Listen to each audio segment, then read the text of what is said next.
So, let's close part of class maintenance. And then open more. And then open up your, actually just click on sites. That's okay, right? And then within sites, right click where it says primary warehouse.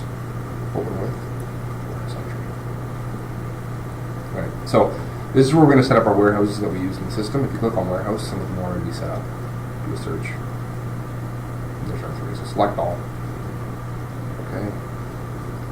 Right. So we got a quality hold area, shipping and receiving, and a storage warehouse. Storage warehouse is also what's going to be used for your production. Okay. Right, so production is going to be stored in the storage warehouse. And again, warehouses are really easy to set up if you don't have a lot of information. Right. Each warehouse has to have at least one bin, and that's all you have to have. You can have as many as you'd like if you want more. You have to have at least one bin in each warehouse. And then we'll talk about several categories at a later time. Okay. So ID is hold, description, quality hold area, and then you click on bins, and this loads up the bin entry screen for the warehouse. Click on bin and do a search. Right, there's only one, hit OK. There's only one bin for this, right? Bin, again, has an ID and a description, right? So bins can actually be used in their own specific locations on the floor. If you guys had racking or shelving where you store things, and I know you have some of it, if you wanted to, you could say, it's rack 1, shelf 2, or whatever. Or row 1, shelf 3, or whatever, so you can specify the exact spot. Right. What happens is then you have to make sure that when you move parts from one spot to another, you're recording those transactions. Right. I think that from what I can detect, what I've observed is that the stock inventory, it's fluid, so it's not like in any specific, That's what we have only set up one bin in each location. Right. I think shipping and receiving may have two, but the only reason for that was because I said, well, if you're not really tracking exactly where those parts are located, then you don't want to put all those in there because then you have to say, I'm moving it from this bin to that bin. Yeah. If you only have one bin, it just sits in that bin until it goes out of that bin. Right. So that's why we only have one bin on most of these. So, you could typically match a bin to a job effectively, if you could say, because effectively, if they do a job, right? Like obviously they have put all that stuff. They make it all, they put it in the back. Mm-hmm. So, could you effectively have a virtual bin to encompass that job? And was that how? Sort of how it would work? You could, not really. Like what happens is the bins are used for just location storage purposes only. Like you could say that the materials go to that job specifically. Right. Not really necessary because the job already stores all the materials that have gone into it. Okay. Right. So there's what we call WIP and Epicor, work in process. Right. So what happens is as the materials are backflushed into the job, it goes into WIP. Right. And then when we ship the job or complete the job, it comes out of WIP and the cost hits the bills. Oh, okay. So, okay. Yeah, it's like a direct transfer that happens. Okay. Okay, so let's go through and set up some DMTs for your warehouses and your bins. Yeah, do a search for warehouse. Warehouse bin? Warehouse and then warehouse bin.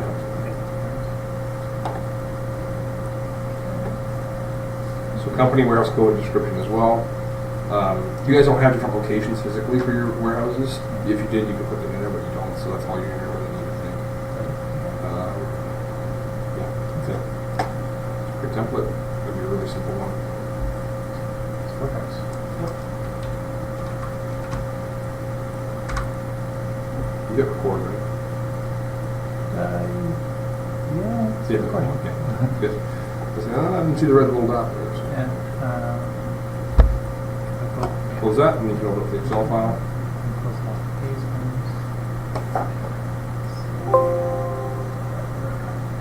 Maybe we should get permanently remove that warning message. Excel, it's really pointless. Yeah, I know. Let's see if it's for sake of this.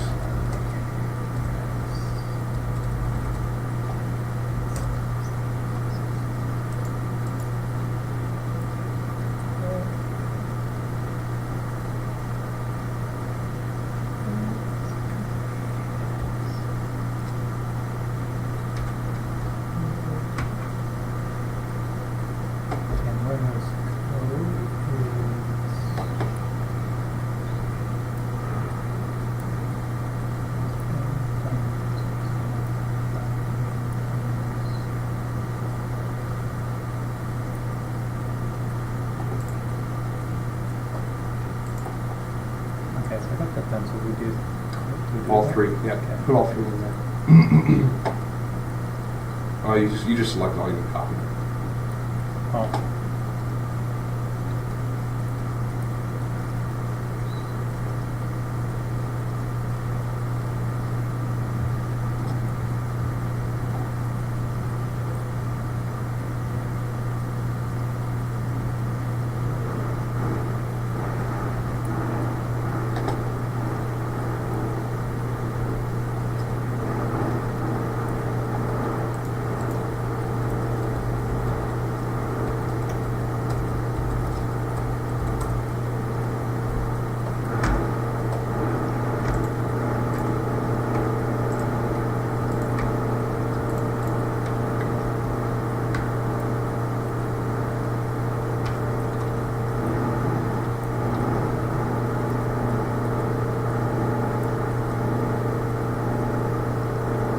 Is there reason why they're overwarning?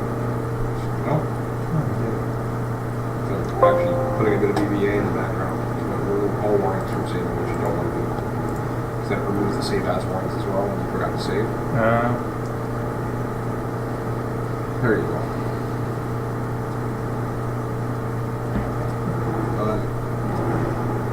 Alright, so that's all you need right now. Save that. And then let's open up the warehouse bin on this one, we'll do the same thing.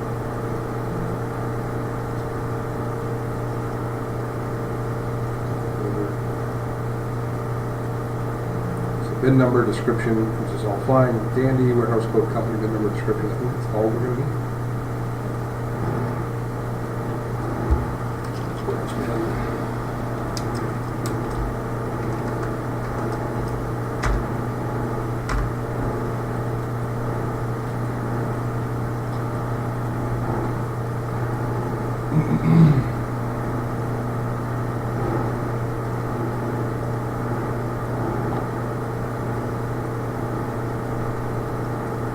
Right, so in this case, right, company still 200. Warehouse code is going to be the code of the warehouse you want to load into. Right, so from the previous Excel sheet. Right, so it was shipping and receiving was what, SHRC.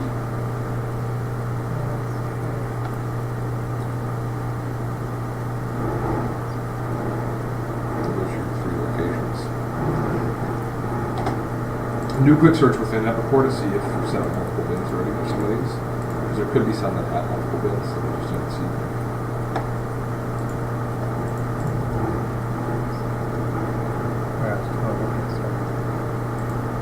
I got a little ahead of us. So the warehouse code is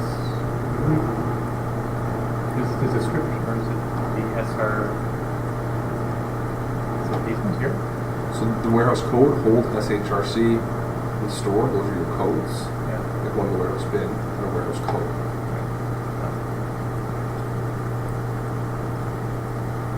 The bin name, you can remove the bin name, you can remove those ones.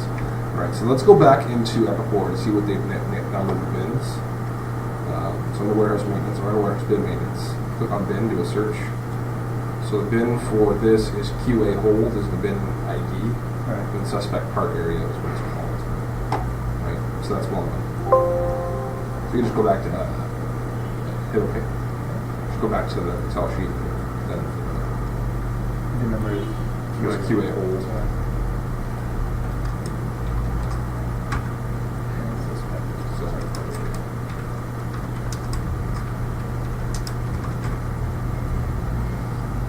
Right, plant MFGSys. Right. Right.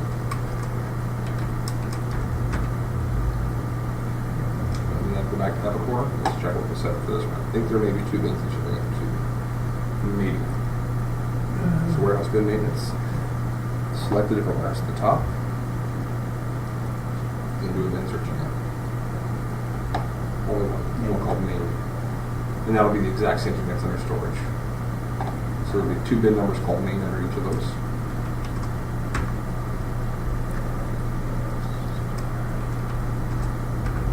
And then just call the shipping and receiving.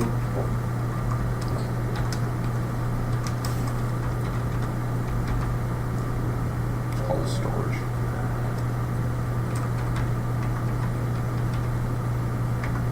Okay. And then Geez, just down, Yeah. down the list, yeah.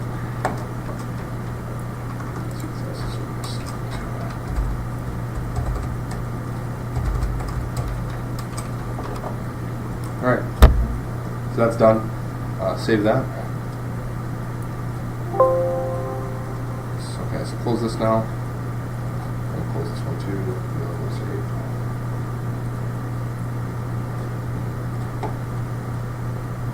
Save. Here, whatever. Yeah. Everybody's saying it's not Libre Office because they have default handler for CSVs. Close this. And, close this as well. Alright, so we have the warehouses in, we have the buyers in. Can we go back to the part maintenance screen just to see what else we're missing?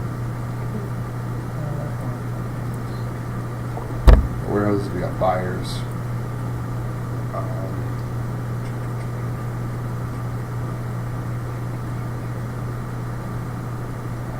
We're not going to add suppliers yet. We're going to leave that field blank on when we load the part. We're going to add the field for it. We're talking about suppliers at a later time. Let's scroll up a bit. Can you look on planning just to see if there's anything planning with the load? I'm just trying to think of it.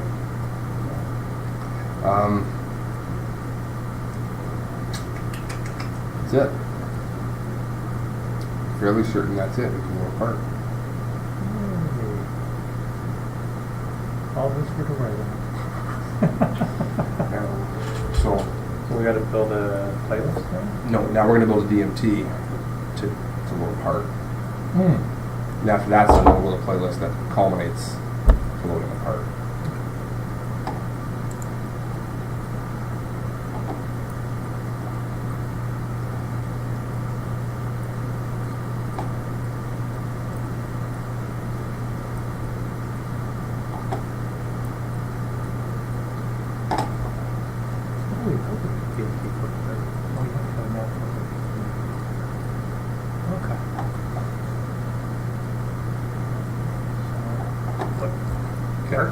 Yep. So.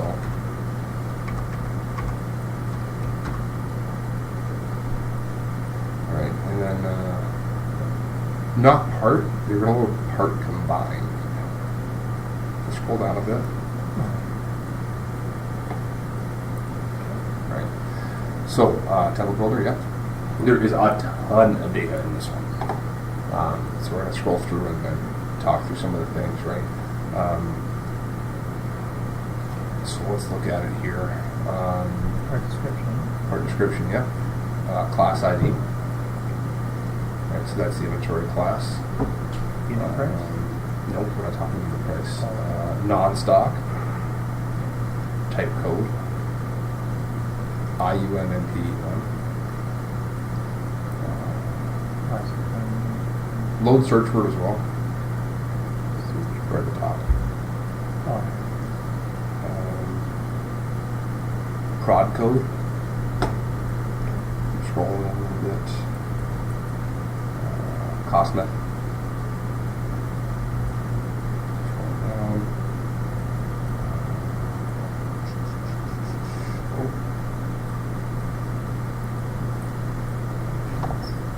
Let's see if there's anything. Sales UM. Net weight.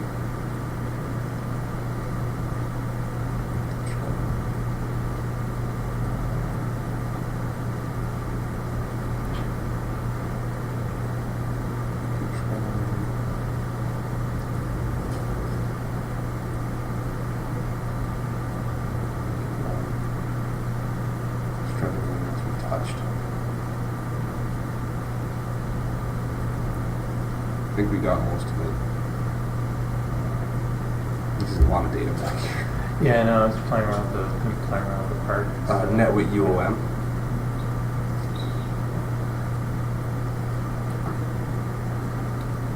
Going down.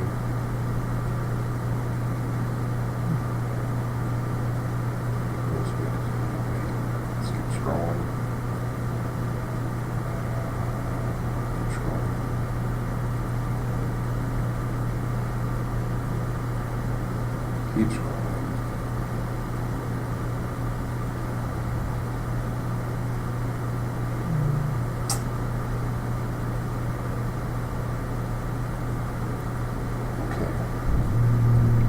Right, so now you see where it says park plant, hashtag plant? Yeah.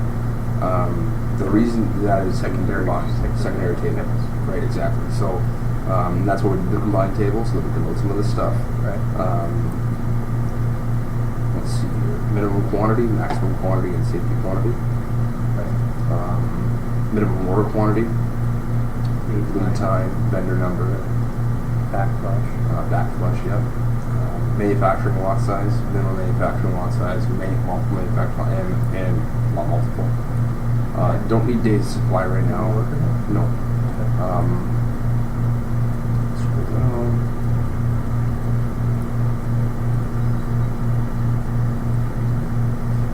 Crack time? Yeah, we can set time that it takes. We're not going to load though. Don't load that. Non-stop. That's already flagged from before, so we don't need to load that. Okay. Scroll down a little further.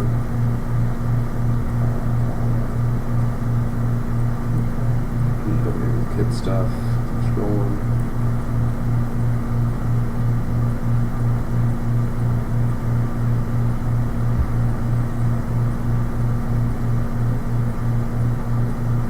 Nope. Keep scrolling. I think we already hit all the points that we needed to on the park plan.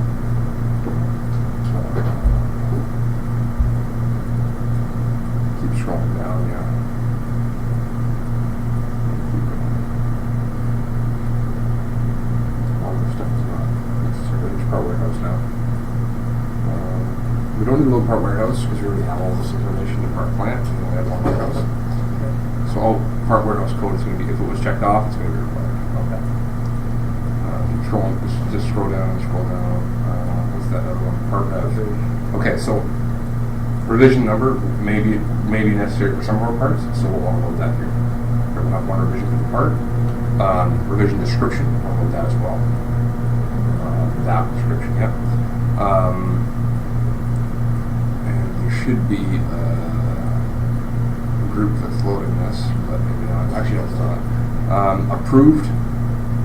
Check that off. But I didn't approve by. Actually, you know what? We're not going to do that. We're going to approve these by loading the bomb details later. So I'll check that. Scroll down.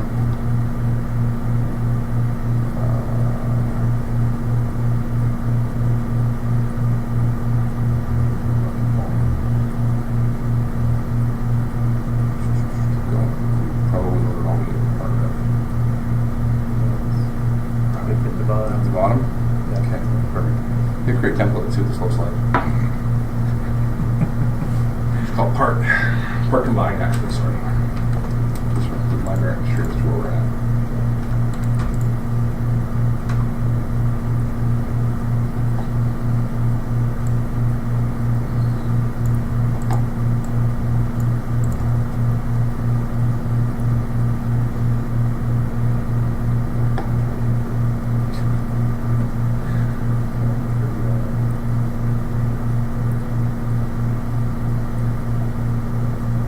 A lot of information. Yeah.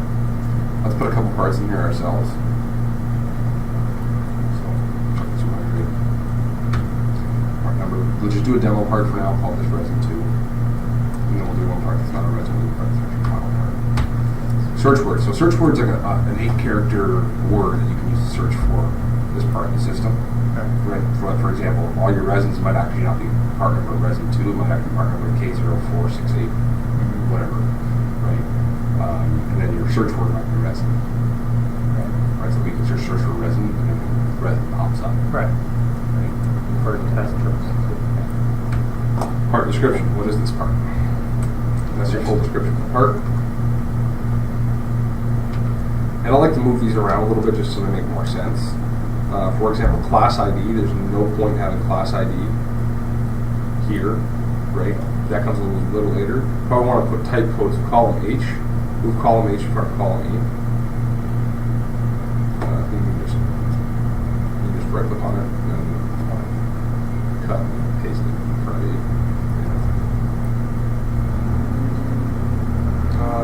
Control Z. Undo that. I think it's drag and drop the, or just drag the.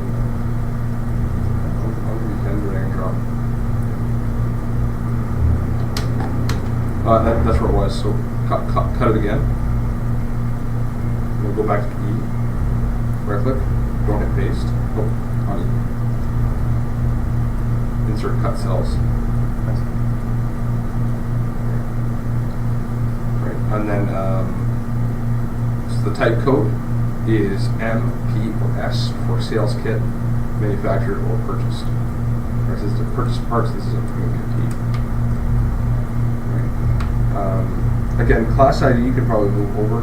What we'll do is we'll leave class ID there, and we'll move parts prod code. So prod code, move prod code right after class ID, or right before, sorry.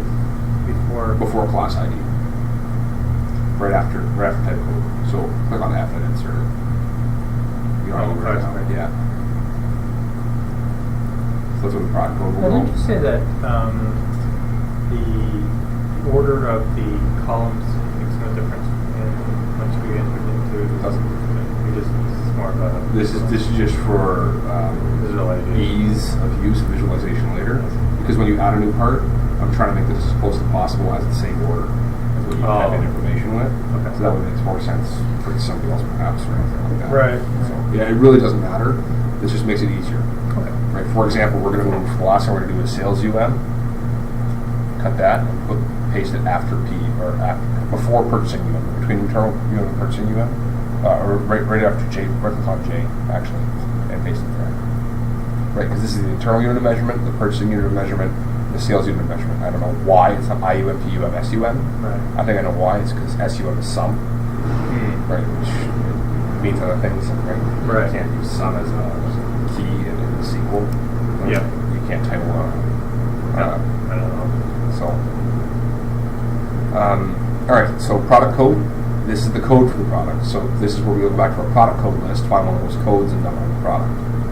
Right. So what do we call that raw material product? It was just raw. It was just raw. Raw material, right? Yeah. So our RAW is your product code. What's the class ID? Right. It falls under resin. I think the material code. The class ID is just resin. Right. So these are the codes for the classes and the codes for the product. You here all week? No, just today. Why? Just today? Yeah. Oh, I was off last week. Because we were in all week because we sit in, but I can't today. Okay. That's okay. We're going through a lot of the setup right now, and then because we're not really going through any of the actual process. So we're going through setup at this point. But after that, yeah, it'd be awesome if you could sit in. Really, really When are you beneficial. back? I'm back. I think next week Tuesday. Day after that. Okay.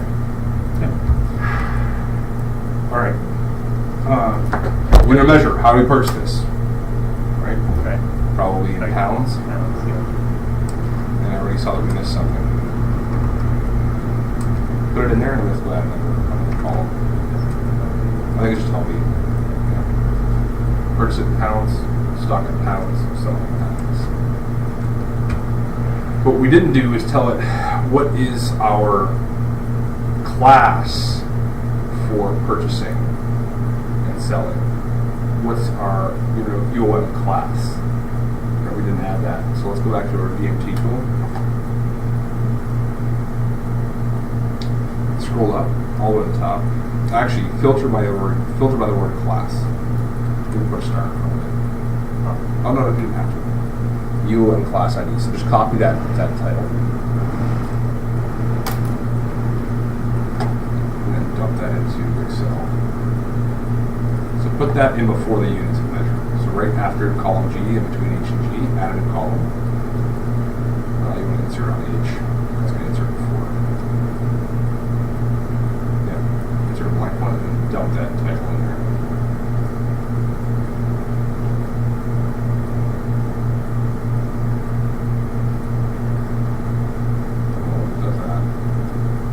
It'll fix itself because it's a CSV, so it'll fix itself after. All right. So the class ID is one of the classes, right? Is it count? Is it weight? Is it volume? How do we count this, right? We added a weight to volume or volume to weight. Right. That's the class ID we want to use for resins. Right. Right. Because we want to count in volume and count in weight. Right. So for resins, you want VOL. That's right there. What was it? VOL to VOL to WT. Maybe it's all caps though. Right. Or it says even measure reads pounds.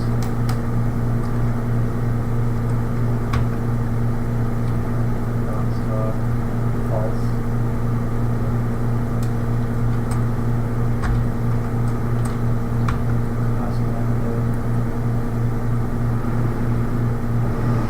Average. It's the ABG, I think. It might just be A, but we'll see. Net weight, not applicable for this part. Right. For another part, it'll be applicable. Part plant. So hashtag plant is MFGSys.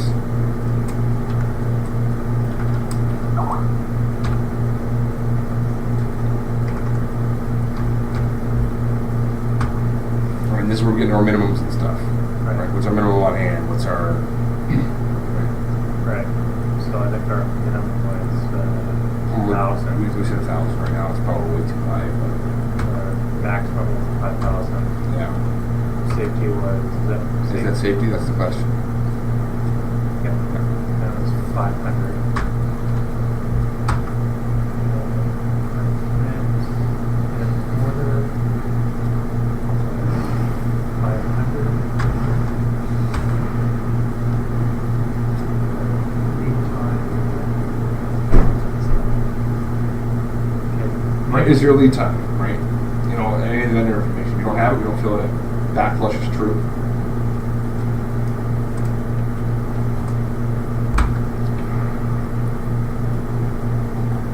Manufacturing lot size we don't care about because it's not a manufacturing part.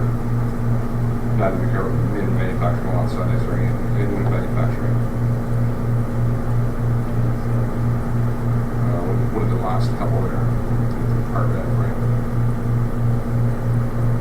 Warehouse. Delete warehouse, and I think it should autofill. Get rid of that column, and if it doesn't work, then we'll see. It should autofill though. And then the revision number and revision description for the revision part. Right, so maybe this is R1. If there is one, this part won't have a revision. If we do a real part number that has manufacturing details, it has to have a revision. Right. So This is material. this is just material, so it should work. So save this and see how many errors we get when we try to work. Usually we get errors first time through this one. So just be honest with you. You have to delete that template first or close the template. Open part combined source.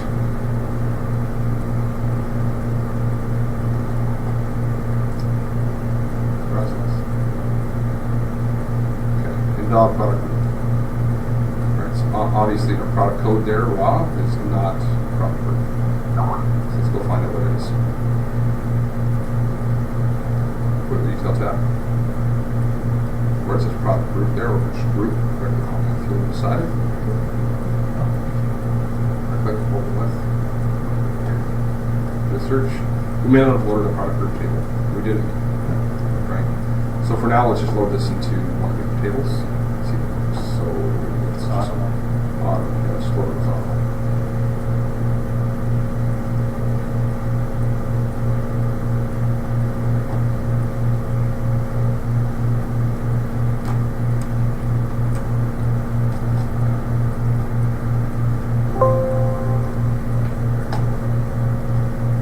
Load.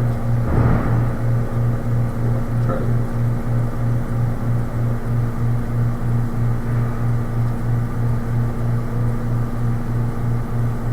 Okay, so our class ID is also wrong. Resin was evidently not the correct class ID. So let's jump back in there and see what kind of class ID was. Was there a class out? There is one for closed apartment, completely closed warehouse maintenance. And just open apartment maintenance again. Check it, see what it actually is. Open part. Or it should open part class directly. Do a part class search. This will return all names. So resin is RES. Right. You can always look at either in here or when we don't have this, you can look in the other DMP templates and you'll see the lists. Okay. Right, so you'd open like what part classes are valid. We'll open your part class DMT, Right. and you'll see the list of all the ones you're going to load. So Right. those are the valid options. Okay. Right. next one is. Like I said, there's always some errors. All right, maximum number of characters allowed for costing method is 2. So costing method, evidently, again, wrong again. So this one you can't find in the system. Click on template builder. Let's find costing method, and in this valid values column, you'll see some stuff. There it is. So those are our available options. A equals average, L equals last, S equals standard. The only two you're going to use is A for average and S for standard.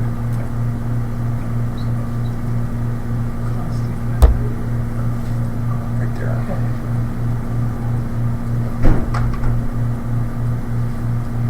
Now, did you know these ahead of time? Or you Pardon? This is a big time. Some of these Make me fail on the first time. Some of these I knew ahead of time. Okay. Some of them I didn't. Okay. It just I let it fail because you learn when it fails. Right. Okay. Right. But yeah, no, some of them legitimately I thought were correct, and they're not. Well, okay. Yep. Part 1 finished. So it loaded. So now, part number was resin 2. Let's go and look at part maintenance to see what's there.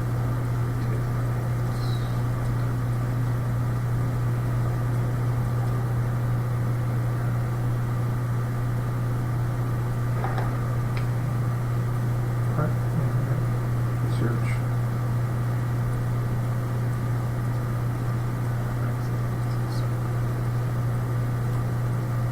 Showing my resin, right?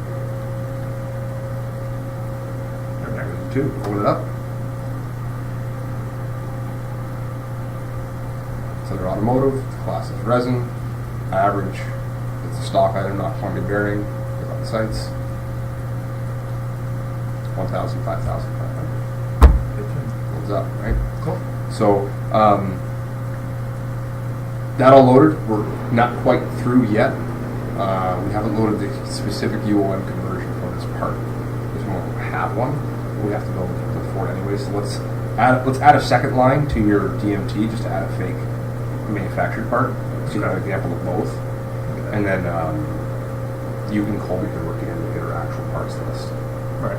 Right, to actually put your parts list in that list. So let's do that.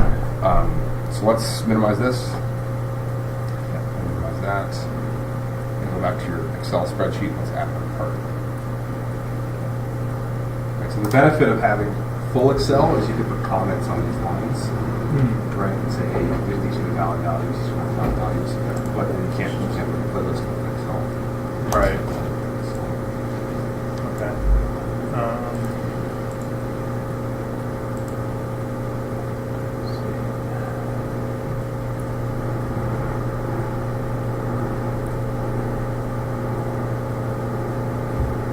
We just Make up a part number. okay. Call this MFG part. It's the manufactured part. One, search word is mold. Description, manufactured part. Right? And the type code is not P anymore, it's M now because it's manufactured. Right? Product class, it's still putting auto, that's fine. Class ID is not resin, it's going to be something else. So let's go look at the class IDs and see what's there. And actually look at it on the template, because you're not going to have this when you load Pilot. You're not going to have a list. You want to look at the list in the Excel file. So open the Excel file that contains your part classes. Oh. You can see the list there. Yeah. So those are your available options. This was going to be manufactured, so it looks like MFG is the available option there.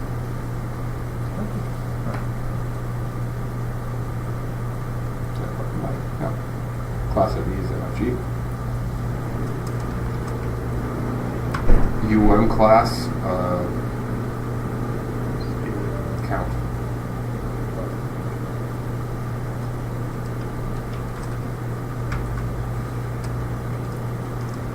Nope. So this is going to be counted units, right? So there's not even a pound. Right? So these are eaches, right? You sell them in eaches. Right. Okay. Right. So just EA, EA, EA. Oh, okay. Non-stop is false.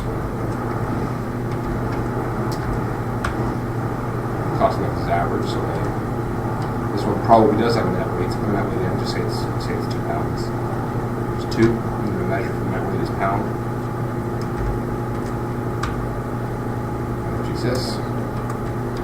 A lot of times people do is they'll move this one all the way to the front right after company because they know they can copy company and then Jesus all the way down the list. Right. Right, it's always the same.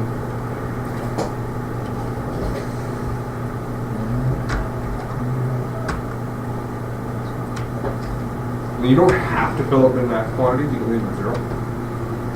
Hey, Just there. Yeah, if they're there, you can fill them out, right? Okay, part lead time. Guess it's just an actual part. That's an actual part, so you wouldn't want to put a lead time on that. You would put a lead time on the one above it, though. Probably, let's say, how many days does it take to get in? So let's just say 2.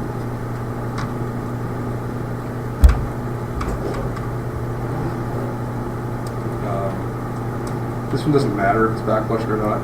It's never going to be material, but it's fine to put true. It's okay. Manufacturing lot size. So this is actually important for manufacturing parts. What this denotes is, okay, I'm building this part. How many do I have to build in time? Right. If I'm never going to make one. Yeah. Right. Especially in your situation, you're never just making one. Right. Yeah, I'm making a minimum of 100 at a time, all the time. Even if the order comes in for 20, I make 100. Alright, so what's that lot size? Right. So you can do lot sizing here, but you can also do minimum lot size. That's what I'm talking about. Right. Lot sizing is the multiples kind of how it goes up. Right. So let's do the minimum manufacturing lot size. Let's say 20 or something like that. Right. It's kind of low, but there's maximum lot size as well. If you want to break up multiple jobs, there's too many. Usually you don't use that. Right. A lot of times minimum lot size is just what's used, at least 20. And then there's multiples. Means minimum lot size is 20. After 20, go up by this number each time. Right. Right. So if 21 are required, can I do a job for 21, or does it have to be now for 40? Right. If it has to be for 40, then you do lot multiples of 20 as well. Right. Right. Generally speaking, if those two numbers are the same, you've only got to fill up this one. Oh, really? Okay. Right. And the reason for that again is because you go up by 20s, which means that the minimum is always going to be 20. Right. Right. A lot of times, what will happen is maybe the minimum is 100, and then go up by 20 after 100. Okay. Right. So actually do that. Put 20 in here, and then put 100 as your minimum, just so it makes sense later on. Right. Right. So you can see that minimum quantity got to build at least 100. If you build more than 100, I go up by 20s. Right. So Okay. like 120, 140, 150. Right. Right after that. Yeah. Right. This one will have a revision number, so just start with R1, and then rev description, initial revision.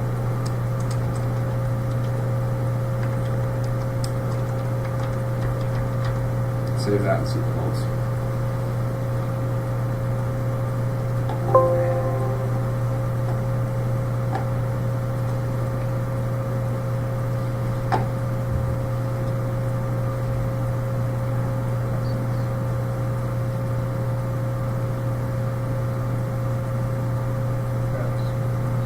That will have a description.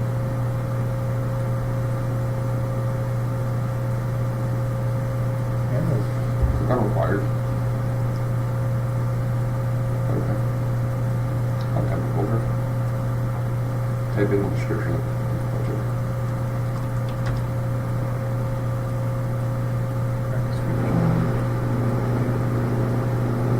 Part revision, description.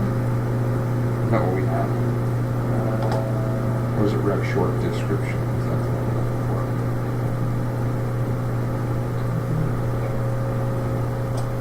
Let's see what this short's in. Part rev description, that's what we had.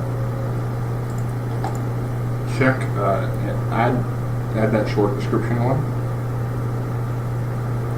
Part rev, Short description. rev short desk, yeah. Add that. Let's see if it makes a change.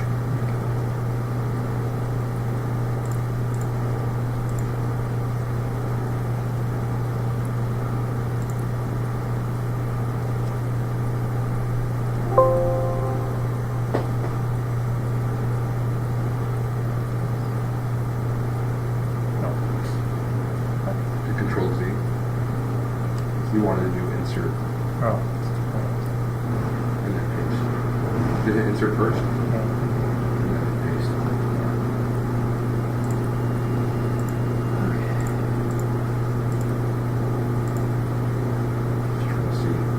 copy initial rather than that one.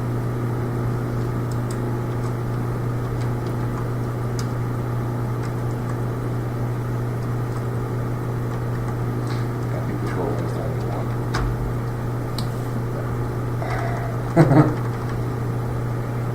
I'm gonna break up the description into the long one and the short one.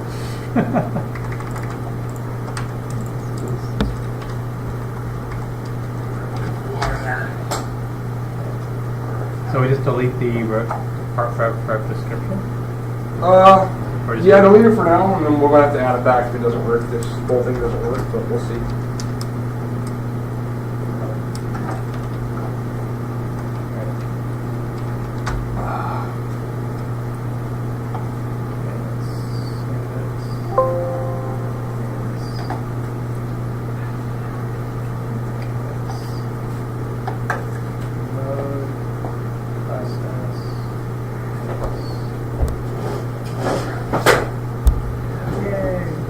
Loaded?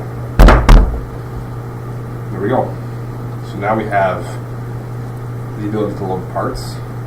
So what you gotta ask Colby for is, what are all the parts that we make for our customers? Right? What do we wanna call them internally? Yeah. How do we wanna name those things? We're gonna make a list of those items. Right. Maybe some more stuff we have to load having to do with co-parts. Because that's gonna kind of lead engineering goals. So not do that quite yet. All right, so let's talk to now. We've loaded everything except for the UOM conversion that are specific for parts. So the resin, Right. we don't know how many pounds 1 liter of resin is. Right, so let's figure that out, and then we'll be okay. So let's go ahead and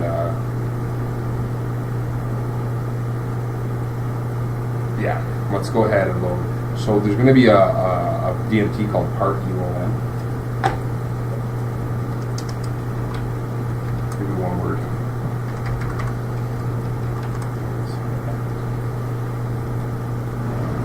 I'm going to go template for this thing. All right, so you want the company, you want the part number. UOM code conversion factor, yes, you want that. No, we don't need that. Those conversion operator, you need that.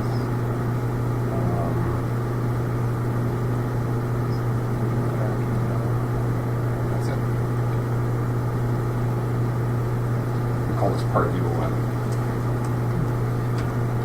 Right, so the order of loading things, right, will happen is basically we'll load units of measure, then we'll load buyers, buyer authorized users, warehouses, warehouse bins, then part classes, part groups, then the part combined, and then part UOM. After part combined, and then after that, then we load the customer stuff. Right. So there's a lot of these things. That's why I want to build a playlist, so you don't have to memorize what to load. We build a playlist, and we say this is playlist 1, playlist 2, playlist 3, playlist 4, playlist 5, and you just load the playlist, and actually you can load this little playbook. Right. And hopefully, you know, we do the manual loads first, like UOM stuff that we can't load without anything else. We load those manually first, and you hit play on the playbook, and the entire system is populated. You just come back in an hour and stuff. Wow, that'd be good. That's the hope. That's the hope. Like I said, it's never Nothing happened. ever works. It's never happened yet. So maybe you guys are the golden goose. I don't know. We'll find out. I don't believe it.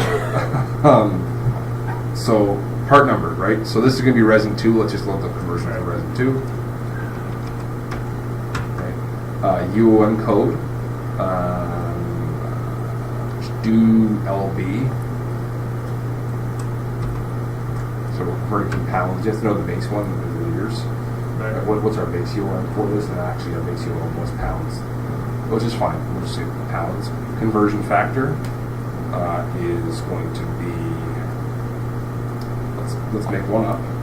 How many liters of resin is how many pounds? Just say 0.5. Just so that it's, you know, easy. And conversion operator is multiply, so let's start.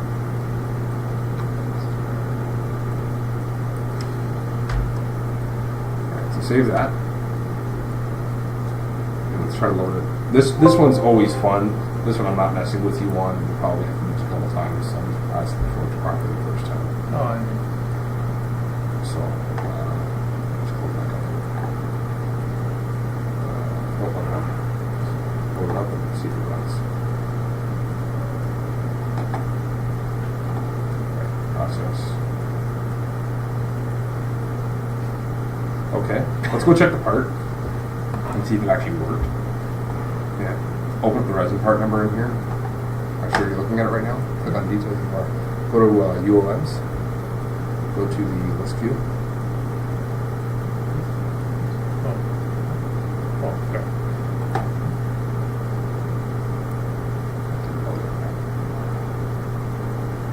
So our part specific is these two here. We're tracking pounds multiplied by nothing. Right. Right, so it doesn't actually load. Right. The true pound.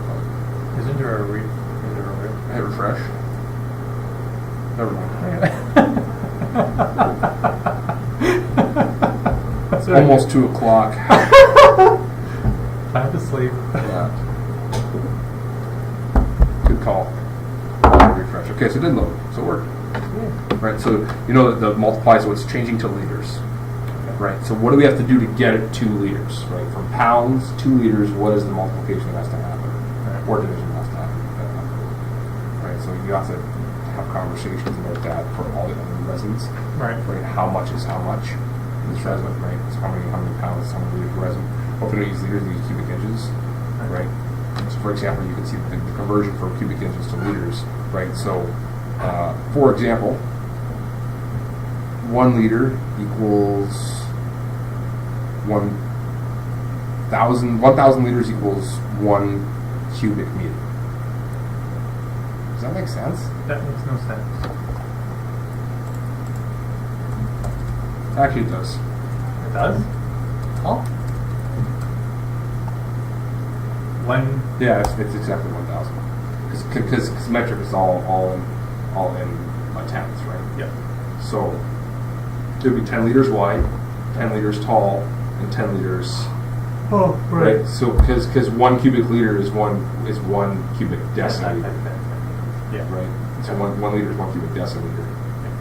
We're talking about water anyway at room temperature. Yep. But yeah. Yeah. Okay. So it doesn't make sense. All right. All right. So yeah, and if they want more, we can add more UOMs if they want grams or whatever. Yeah. We can add that. This is more in the realms of duty, so. Yes. So we have to maybe have a conversation, or we can have a conversation together with her on what she wants. Oh, she actually sits in next week and actually sits in and actually Then we can talk takes about this that. case on that. Yeah. Let's see. Let me think.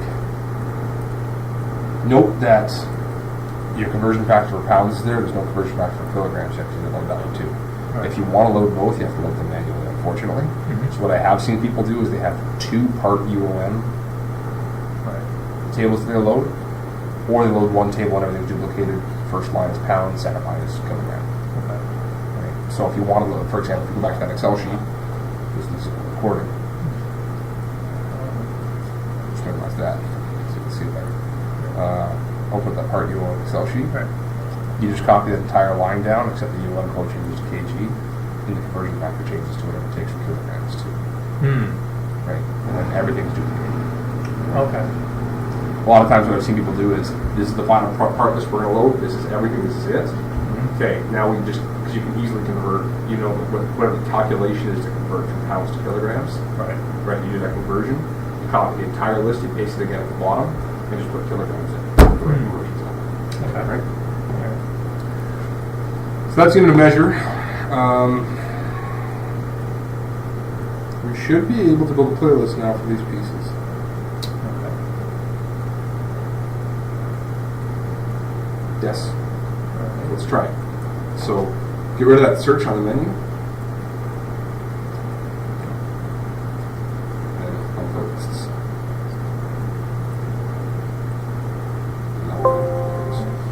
So add row. Right, import. So it's the first one, import.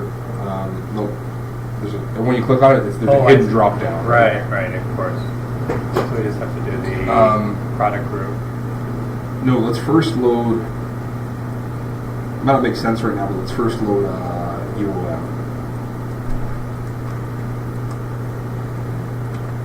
Source for that. Actually, no, that's not that down. Source is actually, he has to copy this file. We're going to open the DMT. Is it one down from this? Open that up. There's one up from that. That UM conversion chart that we built, that's the UM list. Oh. So where does that UM conversion chart sit? You want to copy that into your DMT folder. Now we can modify Right. it. Where? Open It's this right back here. up. It was in the shares somewhere, wasn't it? That's not it. Oh, no. Close that one. I'm talking about the main conversion list, right? That wasn't your shares DMT. Open that up again. I have it right there.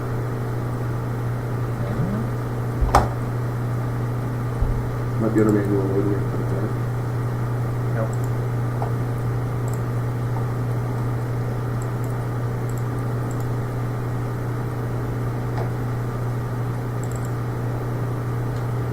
It is under the UM conversions. The problem is it's still saved as an XLSX document. That's why we can't see it. Right, only see his fees come out. So we'll have to open that up. You know what? We're not loading UM that way. We're going to load UM completely separately on its own. So that'll be one of the main ones. So copy that UM conversions tab. Actually, no, I'll do it. I'll copy it. I got it.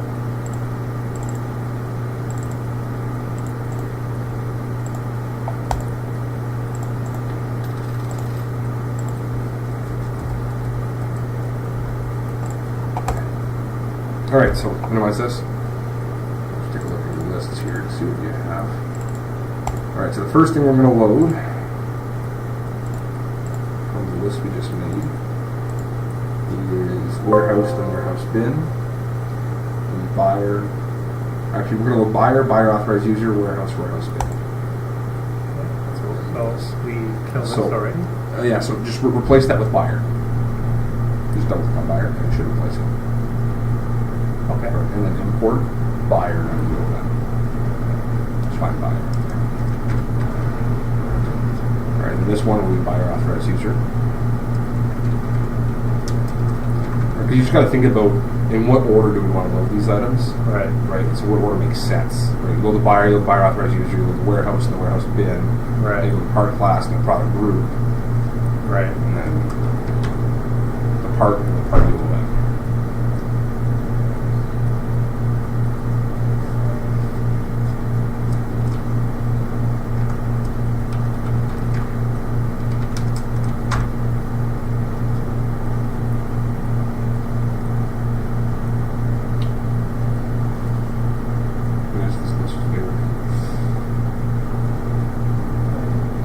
Okay.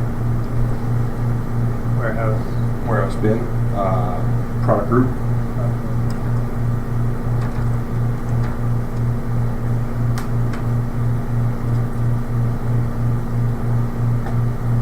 Product group and then part class, class. no part design, no part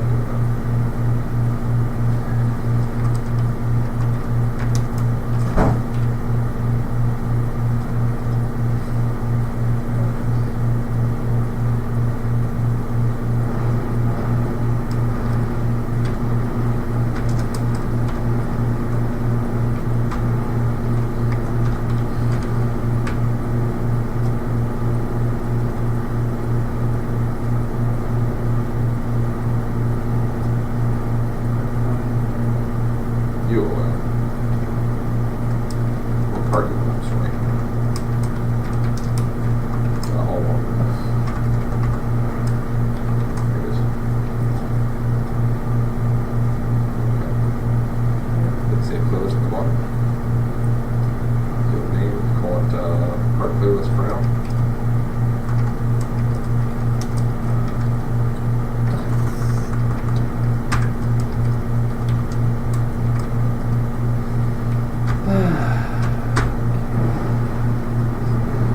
There you go.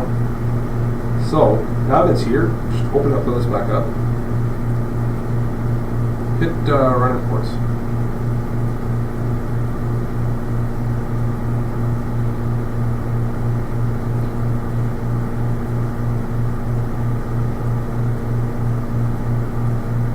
Oh, you know what we didn't do? What?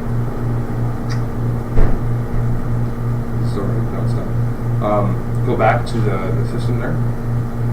Back under here. Or back into that playlist. Yeah, just click on playlists and load it again. Load playlist. Find that playlist. Part playlist. Open that up. So you want to wait. Wait, right. So you don't need to wait on authorized user because you can load warehouse right away. So load warehouse. Then if you don't have to wait, you want to wait for warehouse to be done and then wait for warehouse bin, and then product group and part class can load at the same time. They're individual from each other, they don't matter. So you want to wait on bin, you want to wait on this one as well. And then product group and part class can load, and then you want to wait on part class before you load part combine. You want to wait on part combine before you load part UOM. Right. So you just got to think about how you want to check on part combine as well. Right, so with the wait, again, the wait indicates that you're waiting for that one to complete before we load the next. Right. Right, so we can load buyer, wait for buyer to complete before we load buyer authorized user, but buyer authorized user and warehouse can load at the same time. Because you don't need all this to be loaded. Right, and then your product group and part class can load at the same time, but you want to wait for part class to be done before we load part combined. Okay. Okay. Right, so that's it. So now if you hit save, and then hit run imports one more time. We're going to have a bunch of new things in there, but it should look like it's going in order. So there you go. Load the buyer, load the warehouse, and then it's all done.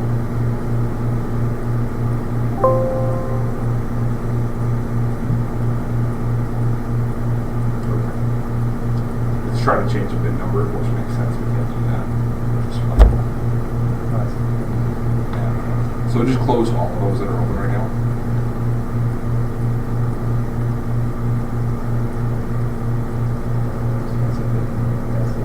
Yeah. All right. Build a playlist for parts. Cool. That one's done. I want to save the Yes. recording. Let's stop.